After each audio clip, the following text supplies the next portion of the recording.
박종현 범정부대책지원본부 홍보관리팀장이 배석했습니다. 수어 통역이 제공됩니다. 먼저 김강립 1총괄 조정관이 코로나19 대응 방안 등을 설명하겠습니다.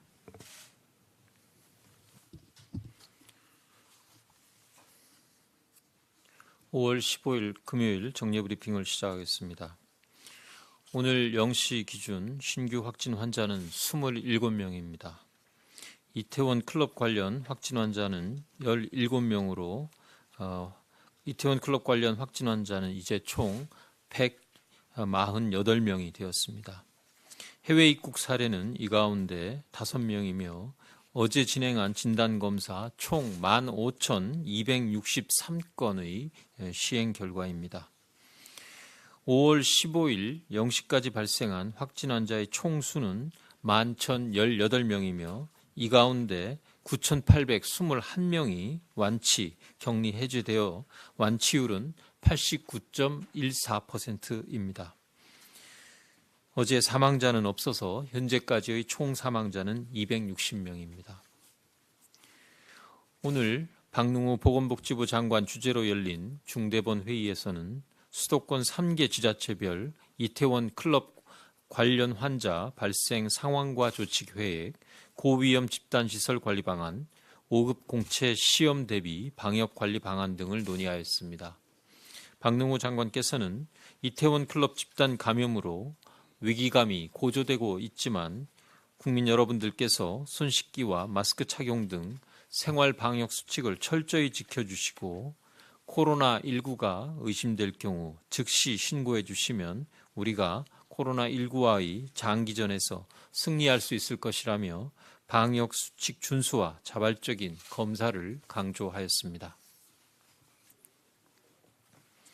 오늘 중대본 회의에서는 이태원 클럽 집단 감염과 관련된 지자체별 환자 발생 상황과 조치 계획에 대하여 논의하였습니다. 정부는 이태원 클럽과 관련한 추가적 지역 감염을 막기 위하여 기지국, 카드 결제 내역 추적, 경찰 협조 등 가능한 모든 방법을 동원해서 방문자를 찾기 위하여 노력하고 있습니다. 또한 유흥시설 외에도 유사업소에 대한 현장 점검을 강화하고 있습니다. 지자체별로도 추가적인 집합금지 행정명령 등을 통하여 지역별 위험도를 고려하여 조치하고 있습니다. 그러나 이태원 클럽과 관련하여 전국 각 지역에서 2차, 3차 감염도 확인되고 있는 상황입니다. 동선을 숨기거나 부정확한 진술을 통해서 감염자를 찾는 일이 느려진다면 지역사회로의 감염이 확산되어 현재의 코로나19 방역관리 체계가 유지되기 어려운 면이 있습니다. 방역당국이 빠르게 감염자를 찾아내고 신속하게 격리하여 감염 확산을 차단하기 위해 선별검사와 역학조사에 적극적으로 협조해 주실 것을 부탁드립니다. 무자격 외국인 체류자도 익명으로 검사받을 수 있으니 관련 장소를 방문하였거나 감염이 의심될 경우 적극적으로 검사를 받아주시기 바랍니다. 한편 인천시에서 이태원 클럽 방문자를 통해 감염된 확진 환자 2명이 감염 사실을 모른 채 2곳의 교회 예배에 참여한 일이 있었습니다. 인천시는 신속하게 교인 740명을 대상으로 전수 진단검사를 실시하였습니다. 그 결과 검사 결과를 기다리는 5명을 제외한 전원이 음성 판정을 받았습니다. 다중이용시설인 교회에서 감염이 추가 확산되지 않은 것은 일주일에 두세 차례의 소독, 입장할 경우에 발열 검사와 마스크 착용의 의무화, 지정 좌석제로 거리두기 등 방역 수칙을 잘 지켜주신 결과로 볼 수 있습니다. 또한 1천여 명의 교인 가운데 300여 명은 온라인으로 예배에 참여하였고 접촉으로 인한 감염을 막기 위해 장갑 착용도 의무화하는 등 시설 특성에 맞게 자체적으로 방역 조치를 고민하고 시행한 점을 높이 평가할 수 있습니다. 이와 같이 일상생활 속에서 각 시설별로 생활 속 거리두기를 잘 이행해 나간다면 집단 감염으로 인한 2차, 3차 감염을 효과적으로 차단할 수 있을 것입니다. 치료제와 백신이 개발될 때까지는 코로나19는 종식될 수 없습니다. 우리의 일상생활 속에서 산발적인 소규모 감염이 계속될 가능성이 높습니다. 감염 범위를 좁혀나가고 확산 속도를 최소화해서 우리 의료 체계가 감당 가능한 수준에서 코로나19 상황을 관리하기 위해서는 무엇보다 국민 개개인의 이해와 노력이 절실합니다. 국민 여러분들께서는 아프면 쉬고 거리 두기, 손 씻기와 기침 예절 지키기, 마스크 착용, 주기적인 소독과 환기 등 개인 방역 수칙을 철저히 준수해 주시기를 당부드립니다. 특히 실내의 체육시설이나 영화관 등 실내 다중시설을 이용할 경우 제시된 생활방역 세부 지침을 숙지해서 실천해 주시기 바랍니다. 사업장에서도 방역관리자의 책임하에 시설 특성에 맞는 방역 수칙을 고민하고 창의적으로 적용하는 등 적극적인 방역 조치를 당부드립니다. 다음으로 요양병원, 정신병원, 요양시설 등 고위험 집단시설의 감염 확산 방지를 위한 관리 방안을 말씀드리겠습니다. 정부는 그동안 고위험 집단시설의 적극적인 감염 예방과 확산 방지를 위한 조치들을 시행한 바 있습니다. 요양병원, 정신병원, 요양시설에서 입소자 건강 상태를 매일 모니터링하고 지자체와 함께 비상 대응 체계를 구축해 왔습니다. 또한 종사자의 해외 여행 이력 관리, 의심 증상 발생 시에 검사와 업무 배제, 감염 관리 교육, 방문 면회 제한 등 외부 감염이 유입되지 않도록 관리해 왔습니다.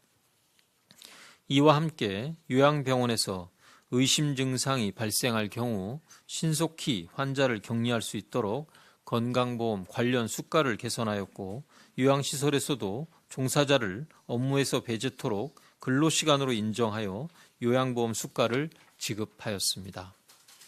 정부는 앞으로도 새로운 감염원 유입을 차단하고 상시적인 감염 예방 체계가 마련될 수 있도록 진단검사의 지원을 확대하고 안전한 면회 환경 조성 등을 추가로 추진할 계획입니다.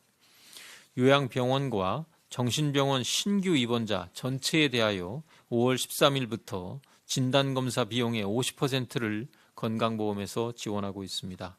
정부는 요양시설에 대해서도 신규 입소자가 입소하기 전에 진단검사를 실시하여 결과를 확인하고 입소할 수 있도록 하겠습니다. 검사 비용의 50%를 건강보험이나 지방자치단체의 예산을 통해 지원토록 할 계획입니다. 한편 요양병원이나 요양시설에서 면회가 금지됨에 따라 부모님을 직접 만나 뵙지 못해 상심하고 계신 국민들이 많은 것으로 알고 있습니다. 정부는 코로나19 상황의 전반적인 추이와 집단 감염 발생 현황, 현장 준비 상황 등을 종합적으로 고려해서 안전을 전제로 면회를 허용할 수 있는 방안을 방역당국과 함께 조속히 마련해 나가겠습니다. 다음은 생활방역위원회 개최에 대하여 말씀드리겠습니다. 정부는 코로나19 장기화에 대비하여 일상과 방역을 조화시키는 생활 속 거리두기 체계 준비를 위해 4월 10일부터 의학계, 사회분야 전문가로 구성된 생활방역위원회를 운영하고 있습니다. 생활방역위원회 논의 과정은 의학적, 과학적 측면에서 최선의 감염 차단 방안을 모색하되 우리 사회의 수용 수준과 국민들의 실천 가능성을 균형 있게 고려하기 위한 논의 과정입니다. 5월 19일에는 제4차 생활방역위원회가 개최될 예정입니다. 주기적으로 점검하는 코로나19 위험도 평가와 함께 이태원 클럽 방역 상황과 생활 속 거리두기 이행 현황 등도 함께 점검하게 됩니다. 이미 발표한 생활 속 거리두기 수칙 가운데 개정 또는 보완이 필요한 사항에 대해서도 논의하겠습니다. 날씨가 더워짐에 따라 학교와 다중이용시설 등 냉방기기 사용 기준을 검토하고 이태원 클럽 사건 발생으로 유흥시설 등 고위험 시설에 대한 방역 지침도 논의할 계획입니다. 정부는 당초 2월 29일 예정이었으나 코로나19 확산으로 연기되었던 국가공무원 5급 공채 시험을 이번 주 토요일 실시할 계획입니다. 이번 시험은 올해 처음으로 치러지는 국가공무원 공채 시험으로서 1만 2천여 명의 수험생의 안전을 최우선 목표로 방역 당국이 제시하는 방역 수칙을 철저히 준수하여 시행할 계획입니다. 수험생 자진신고 시스템을 운영해서 건강 상태와 출입국 현황, 이태원 방문 이력 등을 사전에 파악하여 관리하고 자가격리자도 별도 장소에서 응시할 수 있도록 할 계획입니다. 출입구 발열검사를 통해 의심 증상이 있는 수험생은 예비 시험실에서 응시토록 하고 시험 종료 후에는 혼잡을 방지하기 위하여 순차적으로 퇴실시킬 예정입니다. 시험실별로 수용 인원을 15명으로 대폭 축소하고 수험생 간의 거리 두기, 마스크 착용 의무화, 소독과 환기 등 조치를 통해서 감염 확산 가능성을 최소화할 계획입니다. 또한 인사혁신처의 간부와 직원 303명을 전국의 모든 시험장에 방역 담당관으로 파견하여 감염 예방과 방역 조치를 현장에서 직접 시행 관리토록 할 계획입니다. 이번 5급 공채 시험을 시작으로 그동안 미뤄왔던 국가시험들이 진행될 예정입니다. 수험생과 시험 감독 모두 방역 지침을 철저히 준수해서 안전하게 시험을 치러냄으로써 생활 속 거리 두기의 모범 사례가 될 수 있기를 기대합니다. 오늘 저녁에는 한중일 보건장관 회의를 영상으로 개최해 각국의 코로나19 최신 현황과 관련 정책을 공유할 예정입니다. 오늘 회의에서는 코로나19 대응에 있어서 우리나라 정부의 신속하고 정확한 정보 공개, 특별 입국 절차와 생활치료센터 등 창의적인 방역 체계 등 지금까지 이루어낸 성과도 함께 공유할 예정입니다. 이번 회의는 코로나19가 발생한 이후 첫 번째로 한중일 보건장관 회의이며 인접한 세 국가가 코로나19 상황에 대한 논의와 협력의 장이 열렸다는 데 의의가 있습니다. 이번 회의를 계기로 3국이 코로나19의 위기를 함께 이겨낼 수 있는 협력 체계가 마련되기를 기대합니다. 코로나19는 내가 증상이 없더라도 나로 인해 가까운 가족과 이웃의 생명을 위협할 수 있는 질병입니다. 국민 여러분 개개인이 방역의 주체임과 동시에 방역 수칙을 준수하지 않으면 언제든지 바이러스 전파자가 될 수 있음을 명심해 주시기 바랍니다. 방역 수칙을 준수하고 감염이 의심될 경우에는 진단검사를 받고 역학조사와 격리 등 방역 당국의 조치에 충실히 응할 것을 당부드립니다. 우리는 이번 사건이 발생하기 이전까지 코로나19 상황을 비교적 안정적으로 관리해 왔으며 코로나19의 장기화에 대비한 생활 속 거리두기의 이행과 의료 체계 등을 준비하고 있었습니다. 또한 학생들의 단계적 등교도 준비하고 있었으나 이번 사건으로 인해 다시 한번 연기된 바 있습니다.